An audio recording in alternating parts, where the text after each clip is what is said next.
Hello everyone, welcome back to my channel. So বেশ অনেকদিন বাদে একটা ভিডিও নিয়ে এসেছি। এই ভিডিওটাতে মোটামুটি 3-4 দিনের একসাথে সমস্ত কিছু ছোটো ছোটো করে ক্লিপ নিয়ে রেখেছি, সেটাই শেয়ার করে দেবো। তো মাঝে মাসিমে সবাই এসেছিলো অনেক দিন বাদে, মানে আগের বছরে এসেছিলো, তারপর এই বছর আবার আসলো। তো বেশ অনেকখানি গ্যাপ বাদে ওরা এসেছিলো। তো যেদিন এসেছিলো সেদিন আর ব্লগ করা হয়নি। পরের দিন সকাল সকাল আমরা বেরিয়ে গেছিলাম আমাদের রাম ঠাকুরের আশ্রমে পুজো দেওয়ার জন্য। তো মাসি এখানে সমস্ত ফল, মিষ্টি, ফুল সমস্ত কিছু কিনে নিচ্ছে, দেখতেই পাচ্ছ। এবং ফুলটা কিন্তু ভীষণ টাটকা ছিল, একদম সতেজ ছিল। আর যখন ঠাকুরকে পড়ানো হয়েছিল তখন তো দুর্দান্ত লাগছিল। আমি সবটাই শেয়ার করবো, ভেতরে গিয়েও আশ্রমের ভেতরে সবটাই শেয়ার করবো। সো তোমরা দেখতে থাকো, আশা করি তোমাদের ভালো লাগবে। সো চলো, আমরা অলরেডি আশ্রমে চলে এসেছি, এবার পুরো ব্লগটা তোমরা এনজয় করো। এটা আমাদের গুরুদেবের শয়ন কক্ষ, মানে যখন এই মধ্যমগ্রাম এখানে যখন উনি আসেন মধ্যমগ্রামে, তখন উনি এইখানে বিশ্রাম নেন। আমাদের গুরুদেব, আমাদের দীক্ষা গুরু যখন মধ্যমগ্রামে আসেন তখন এই কক্ষে উনি বিশ্রাম করেন।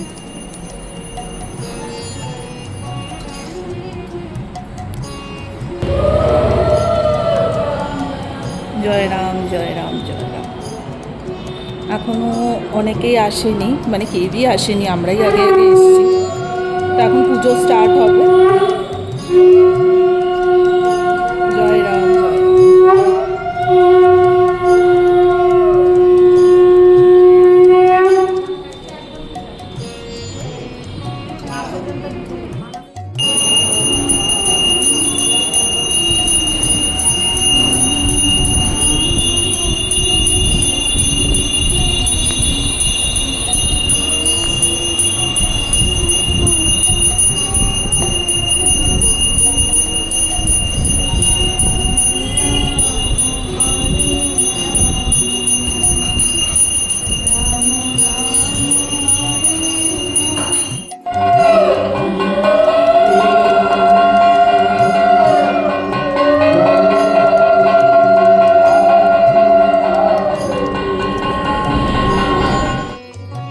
তো সেদিন ঠাকুরের ভোগ পেয়েছিলাম, খুবই আনন্দ হয়েছিল এবং খুবই মজার সাথে আমরা ঠাকুরের সাথে বসে অনেকখানি সময় কাটিয়েছিলাম।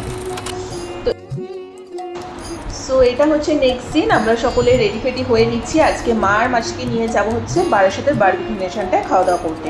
সাধারণত মা আর মাসিতে বাড়ি থেকে বেরোতে চায় না, যখন দুজনে একসাথে হয় তখনই একটু ওদেরকে নিয়ে বেরোনো যায়। তো যাই হোক, সবাই মিলে বেরিয়ে পড়েছি।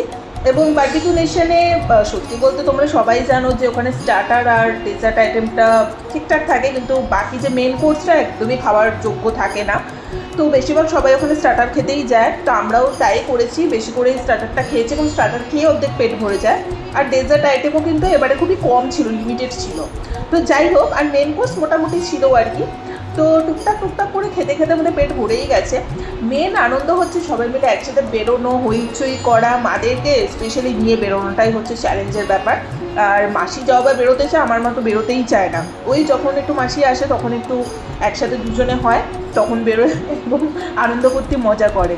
তো সেটাই হচ্ছে আমাদের মেন টার্গেট থাকে, যে ওদেরকে নিয়ে বেরোনো। খাওয়াটা তো কোনো বড় ব্যাপার না, খাওয়া দাওয়া তো সে আমাদের হতেই থাকে।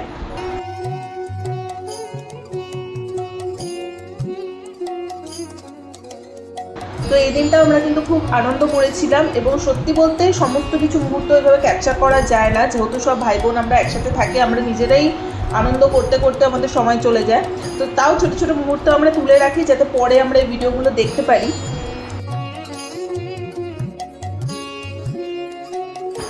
তো যাই হোক, তারপর একদিন আমি চলে গেছিলাম সঞ্চিতার বাড়িতে ব্রাউনিকে দেখতে। কারণ শুভ্রার ভীষণ, মানে ওর কবে থেকে আমাকে বলে রেখেছিল যে এবারে গেলে কিন্তু ব্রাউনির সাথে দেখা করাবি। তো ও তো ভীষণ পাগল ব্রাউনির জন্য।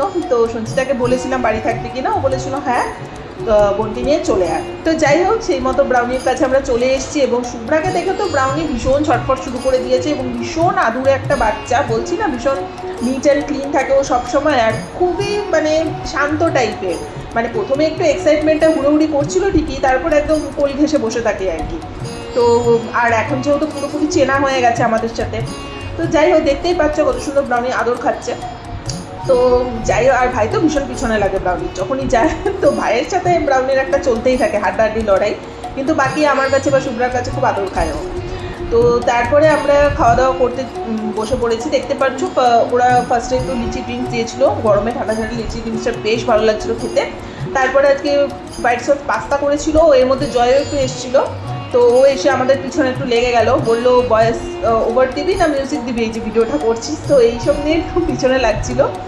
তো যাই হোক, তারপরে আমরা খেতে বসে পড়েছি হোয়াইট সস পাস্তা, তারপরে একটা পকোড়া টাইপের ছিল। তো যাই হোক, তো আজকে এই সন্ধ্যের সময়টা আমরা ভীষণ সুন্দর কাটিয়েছি এবং অনেকটা টাইম যেহেতু কাটিয়েছি, ব্রাউনি ছাড়তে চাইছিল না। বাড়ি যাওয়ার সময় দেখতেই পাচ্ছ মন মেজাজ একদম খারাপ হয়ে গেছে, মানে আমরা বাড়ি চলে যাচ্ছি, ও আবার ভীষণ স্যাড হয়ে গেছে আর কি আর করা যাবে।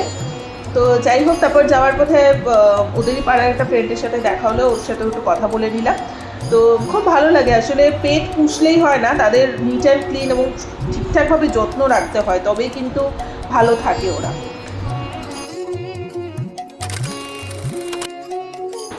ও তো মিডিলে একটু ক্লিপ নিয়ে রেখেছিলাম, যেদিন মিডিলে খুব সুন্দর ঝড় টাইপের উঠেছিল না, প্রচণ্ড গরমের পর যখন বিশাল ঝড় উঠেছিল, আমরা তো আনন্দের চোটে আইসক্রিম ফাইসক্রিম নিয়ে আমি মাসি শুভ্রা সব ছাদে উঠে গেছিলাম, এত ভালো লাগছিল। তো কিন্তু বিদ্যুৎ চমকাচ্ছিল, একটু পরে আমরা নেমেও গেছি। যাই হোক, বাট কী আর বলবো, এই আবার যে সেই গরম, ওই যেটুকু সময় একটু হাওয়া চলে ওইটুকুই ভালো লাগে, তারপর আবার গরম। চাই ডিপার্টমেন্টে আছে হচ্ছে প্রিয়াঙ্কা আচার্য।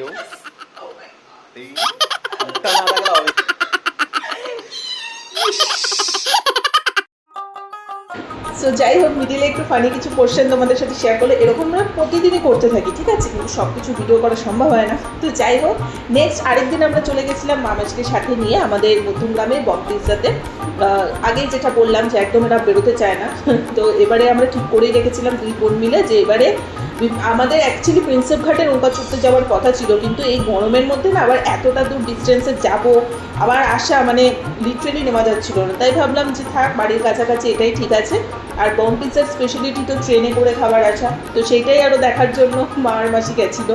ওরা তো ভীষণ মানে খুশি, আনন্দ, এবং খাবারের কোয়ালিটি কিন্তু খুব ভালোই ছিল। বম পিৎজাতে আমি এই নিয়ে 3 বার আসছি, আমার তো খুবই ভালো লেগেছে। স্পেশালি পিৎজাটা কিন্তু ওরা একদম ইনহাউস ব্রেড দিয়ে পুরো বানায়, পানিরটাও ছিল খুবই টেস্টি। সো ওভারঅল আজকের দিনটাও ভীষণ ভালো গেল।